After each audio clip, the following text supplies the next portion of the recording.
औज़ुबिल्लाहि मिनश्शैतानिर्रजीम बिस्मिल्लाहिर्रहमानिर्रहीम अस्सलामु अलैकुम वरहमतुल्लाहि वबरकातुहू।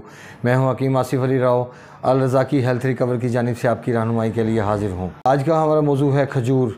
खजूर एक बेहतरीन ख़ुराक है। अफसोस है इस बात का है कि हमने इसको सिर्फ़ रमज़ान अल मुबारक की हद तक कैद कर दिया, जबकि आका सल्लल्लाहु अलैहि वसल्लम की ज़िंदगी में देखा जाए तो तमाम ज़िंदगी खजूरों से इस्तेमाल फरमाई गई। सहाबा कराम की ज़िंदगी देखें तो तमाम ज़िंदगी उन्होंने खजूरें इस्तेमाल फरमाई। याद रखें, इंसान खुराक पे ज़िंदा नहीं है, इंसान बेहतरीन खुराक पे ज़िंदा है।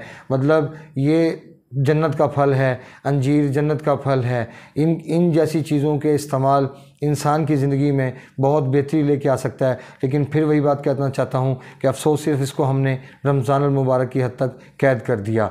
अब खजूर के बारे में हम बताना चाहेंगे कि इसके अंदर जो ताकत मौजूद है वो तो अल्हम्दुलिल्लाह बेइंतहा ताकत मौजूद है। लेकिन मैंने आपको अपनी बाकी वीडियो में भी मैं एक्सप्लेन करता हूँ, मैं यहाँ पे भी करना चाहूँगा। याद रखें, किसी चीज़ को भी फ़ायदा आप तब उठा सकते हैं जब उसकी जिस्म को ज़रूरत हो। अगर उसकी जिस्म को ज़रूरत नहीं होगी वो नुकसान का सबब भी बन जाएगी। जैसे खजूर को अगर आप सुजाक की हालत में या शुगर टाइप 1 की हालत में इस्तेमाल करते हैं तो दोनों सूरतों में ये बीमारी को बढ़ाने का बायस बनेगी। और खजूर के हवाले से इसमें अल्लाह पाक ने जो चीज़ पोशीदा रखी है वो इसमें हरारत मौजूद है। ये जिगर के लिए बहुत ज़्यादा फ़ायदेमंद है। ये आप आंखें बंद करके, अगर हेपेटाइटिस सी का पेशेंट है, बी का पेशेंट है, लेकिन शर्त यह है कि पीला यरकान नहीं होना चाहिए, अगर ऐसी कंडीशन मौजूद है तो आप इसका इस्तेमाल बिला झिझक कर सकते हैं। आका सल्लल्लाहु अलैहि वसल्लम की ज़िंदगी में जैसे आका सल्लल्लाहु अलैहि वसल्लम ने फरमाया कि खजूर में ज़हरों का तिर्याक है। अब ज़हरों का तिर्याक होने का मतलब ये है कि इसमें एक चीज़ का नहीं, जहर का नहीं, ज़हरों का तिर्याक है। ज़हरों के तिर्याक से मतलब ये है कि आप इसको बिला झिझक, आप जैसे कैंसर की हालत है उसमें इस्तेमाल किया जा सकता है, जैसे हेपेटाइटिस सी की बी की हालत उसमें इस्तेमाल किया जा सकता है, बवासीर की हालत में इसको इस्तेमाल किया जा सकता है। वल्लाह आप इसको बिल्कुल इस खाते में ना रखें कि आप ये समझें कि खजूर को अल्लाह पाक ने पैदा किया तो वो खजूर बवासीर का बायस बनती है। जैसे बाज़ दोस्तों को बवासीर की प्रॉब्लम होती है, वो कहते हैं कि हम इसलिए खजूर नहीं खाते कि ये बवासीर को बढ़ाती है। बवासीर के अंदर इसका इस्तेमाल इस हवाले से करेंगे, इसको आप 2 से 3 मरतबा दिन में रिपीट कर सकते हैं, हर 3-3 घंटे के वक्फे के साथ। लेकिन याद रखें कि दुनिया में हर चीज़ का पॉजिटिव नेगेटिव मौजूद है। जैसे मैंने आपको पहले बताया कि किस जगह पे इसका इस्तेमाल नहीं कर सकते, लेकिन अगर आप कैंसर की कंडीशन में हैं, जिसमें ट्यूमर्स हैं आपके आगे, जैसे किसी हमारी बहन को यूट्रस में ट्यूमर है, इसके हवाले से आप इस्तेमाल कर सकते हैं। अगर बैड कोलेस्ट्रॉल है उसके हवाले से इस्तेमाल कर सकते हैं।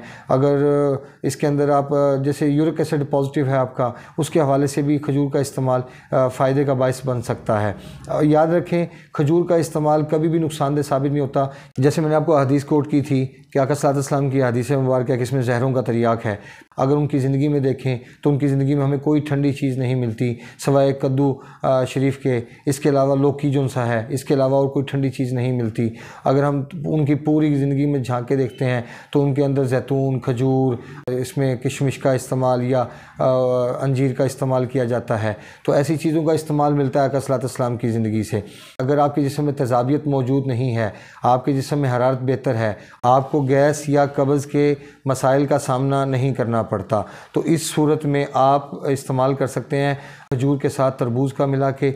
वरना दूसरी सूरत में अगर जिस्म में तेज़ाबियत मौजूद है और आपके जिस्म में हरारत नहीं है तो फिर आप इसका इस्तेमाल करेंगे सिंपल खजूर का। और याद रखें कि इसमें पोटाशियम, कैल्शियम, इसमें तमाम चीज़ें मौजूद हैं। लेकिन इसका फ़ायदा हम तब उठा सकते हैं जब इसकी जिस्म को ज़रूरत हो।